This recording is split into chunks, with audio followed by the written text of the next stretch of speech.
যুক্তরাষ্ট্রে পৌঁছানোর পর জাতীয় নাগরিক পার্টির সদস্য সচিব আক্তার হোসেনের উপর হামলা হয়েছে।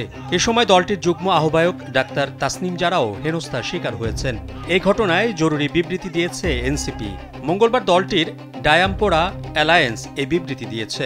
এতে বলা হয়েছে, আমরা গভীর উদ্বেগ ও ক্ষোভের সাথে জানাচ্ছি যে সরকারি আমন্ত্রণে ডক্টর মোহাম্মদ ইউনূসের সাথে যুক্তরাষ্ট্র সফরে অংশগ্রহণকারী জাতীয় নাগরিক পার্টির নেতা আক্তার হোসেন ও তাসনিম জারার উপর বাংলাদেশ আওয়ামী লীগের সমর্থক সন্ত্রাসীরা ন্যাক্কারজনক হামলা চালিয়েছে। নীল মজাদার গোলমার্ক বক্স, কুরমুরে বাইতে ফুরফুরে লাইফ।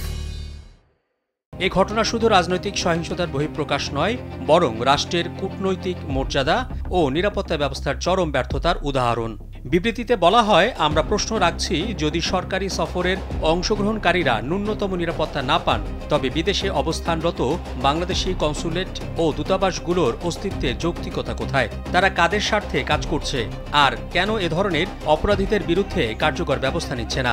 এতে বলা হয়, বাংলাদেশ সরকার এবং পররাষ্ট্র মন্ত্রণালয় রাষ্ট্রীয় সফররত ব্যক্তিদের নিরাপত্তা প্রদানে সম্পূর্ণভাবে ব্যর্থ হয়েছেন।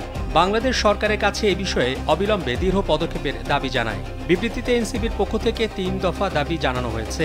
বাংলাদেশ সরকারের পক্ষ থেকে সরাসরি যুক্তরাষ্ট্রের ফেডারেল সরকার ও নিউ ইয়র্ক শহরের সরকার ও আইন শৃঙ্খলা বাহিনীর কাছে সরাসরি অভিযোগ করা, নিউ ইয়র্কের বাংলাদেশ কনস্যুলেট জেনারেল সহ সম্পূর্ণ ফরেন সার্ভিস টিমকে অবিলম্বে চাকরিচ্যুত করতে হবে এবং সফরের পরবর্তী অংশের জন্য প্রত্যেক সফররত নেতাদের সর্বোচ্চ নিরাপত্তা নিশ্চিত করতে হবে। বিবৃতিতে বলা হয়, আক্তার হোসেন ও তাসনিম জারার সাথে এই হামলার সময় বিএনপির মহাসচিব মির্জা ফখরুল ইসলাম আলমগীর সহ অন্যান্য সঙ্গীরাও ছিলেন এবং তারাও আওয়ামী সন্ত্রাসীদের তোপের মুখে পড়েন। কিন্তু এই হামলার প্রধান লক্ষ্যবস্তু হয়েছেন এনসিপির নেতৃবৃন্দ।